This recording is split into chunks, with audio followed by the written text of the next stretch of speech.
철준 씨를 만난 곳은 한적한 파주의 한 양계장이었다. 철준 씨의 노력을 간접적으로나마 마주할 수 있는 곳이다.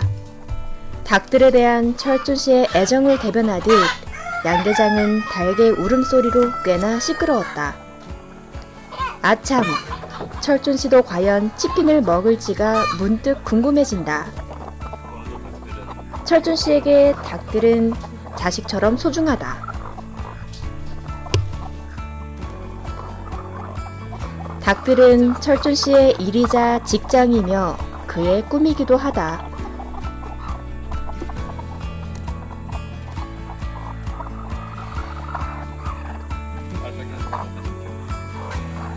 봐봐. 닭이 가만히 있잖아. 원래 보통 도망치잖아. 닭을 다루는 방법은 벼슬 쓸어주는 거야. 그러면 안정이 돼. 개 머리 쓸어주면 좋아하잖아. 철준 씨는 자신의 일에 대한 자부심이 대단하다.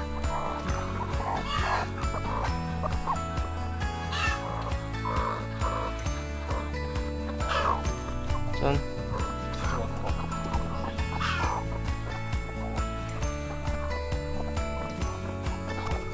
원래 재래종이고.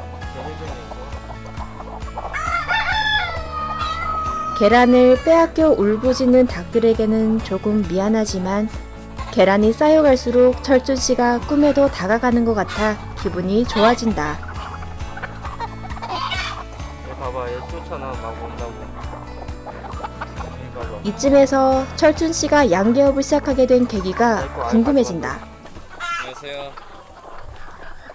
간단하게 자기소개 좀 해줄 수 아야. 있어요? 자기소개? 네.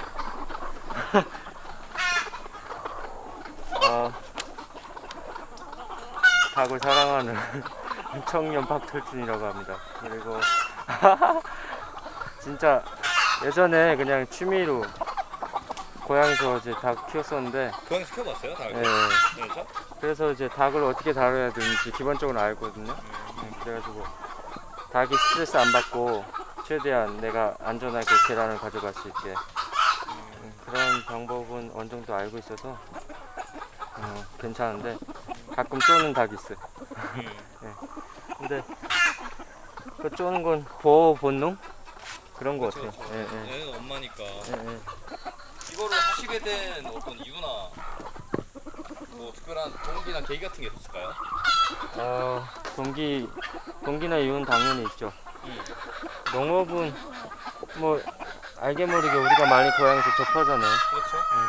근데 고향에서 했던 기억 때문에 오히려 한국에 와서는 하고 싶은 생각이 없어졌어요. 그치. 예. 그래서 무슨 농업이야, 그냥 농업하는 사람들 안쓰럽다 이런 생각 많이 했었는데, 그리고 죽어도 농업은 안 하겠다라는 생각도 많이 이전에 했었고, 시간이 좀 지나고 또 기회가 닿아서 해외도 조금 나가보고 살다 보니까 갑자기 우연히 코로나가 터졌잖아요. 그렇죠. 코로나 터지면서 아무것도 못하고 속수무책으로 집에 있으면서 그렇죠. 뭐 하지? 할 게 없는 거야. 그래서 책 읽는데, 책도 뭐 읽는데 한계가 있고 그렇죠. 재미도 없고 그러다가 뭔가 좀 활동적인 거, 사람을 못 만나니까 혼자서 하면서 좀 재밌게 하면서 활동적인 게 뭐가 있을까 하다가 사람들이 먹는 거를 지금 부족해서 못 사가네, 그런 걸 보게 됐어요. 사재기라고 하잖아요. 사재기 하는데 사람들이 코로나 터지고 나서 더 좋은 걸 사가려고 하는 거예요. 그래서 내가 그러면 직접 뭔가를 심어서 한번 가꿔서 먹어볼까? 그렇게 하다가 농업을 시작하게 된 업으로 것인데, 해봐야겠다. 저 알기로는 이제 대학교도 서울에서 4년제 좋은 데 다니셨잖아요. 원래 전공이 뭐였죠? 전공이요? 전공은 정치 외교인데 정치외교. 작가 외교를 펼치고 계시네요. 나쁘지 않은 것 같아요. 작가와의 외교요? 네. 그래서 할머니와의 거모 간대, 그리고 주변에서의 우려도 많았어요. 그렇죠. 왜 아무래도. 공부 이렇게 어렵게 하고 이렇게 또 전혀 다른 농업을 하냐 많이 했었는데, 제가 농업에 대해서 소신을 갖고 건강한 먹거리를 내가 직접 생산해서 내 주변 사람들과 나누고 또 직접 그걸 통해서 수익도 내고 한다고 생각하니까 난 자부심을 느끼거든요. 그래서 시작하는데 지금도 여전히 우리 할머니나 고모는 부모의 심정이니까 아까운 거죠. 그래서 왜 그 어려운 농업을 계속 하려고 하냐. 공부를 해놓고 묻지. 왜 공부를 했냐. 근데 왜 공부를 했냐. 공부해서 도움이 됐거든요. 왜냐면 공부를 안 했으면 예를 들면 해외를 안 나갔으면은 내 시각이 한정되어 있을 거잖아. 그쵸. 한국에서. 그냥 남들이 하는 프레임대로. 그렇죠. 근데 해외를 나가보다 하니까 더 생각하는 거나 바라보는 관점이 달라진 거지. 아, 굳이 공부를 해서 이렇게 뭐 꼭 그것만 하는 게, 해야만 하는 게 아니라 다양한 각 시각에서 방법으로 하는 것도 나쁘지 않다. 네.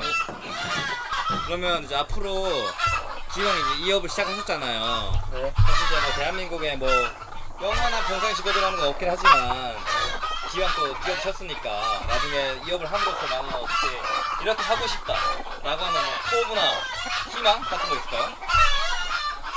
희망이나 포부는 절대 너무 크게 하지 않는다. 농업을 하되.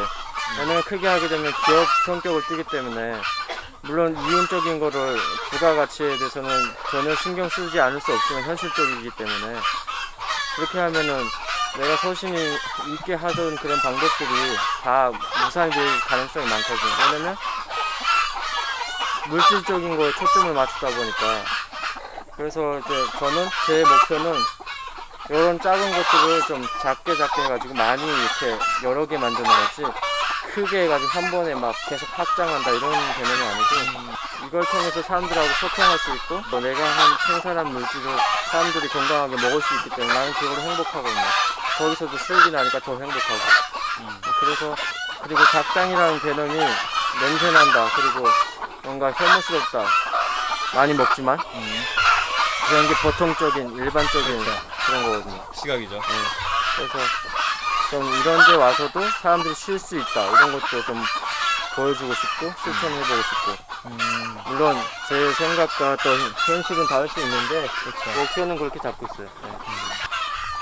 시골과의 도농 간의 간격이 크잖아요. 저는 이제 시골에 왔다고 시골에 파묻혀서 살겠다 이게 아니라 시골에서도 열심히 하되 도시 사람들과도 소통하고 싶다. 아니면 환경이나 이런 것들을 도시 사람들이 와서 보고 같이 머리를 맞대고 고민하면서 개선할 부분은 개선하고 그런 환경을 만들고 싶어요. 농촌에도 기회는 있다라는 걸 제가 꼭 보여주고 싶어요. 말씀하신 대로 농촌에도 기회가 있다. 나중에 증명하는 그날이 빨리 왔으면 좋겠습니다. 아, 네, 감사합니다. 구독자 여러분 인사 한번 해주시고요. 네.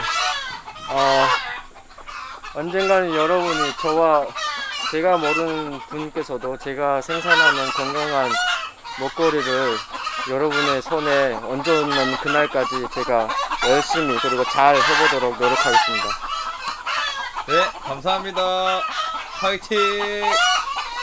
안녕!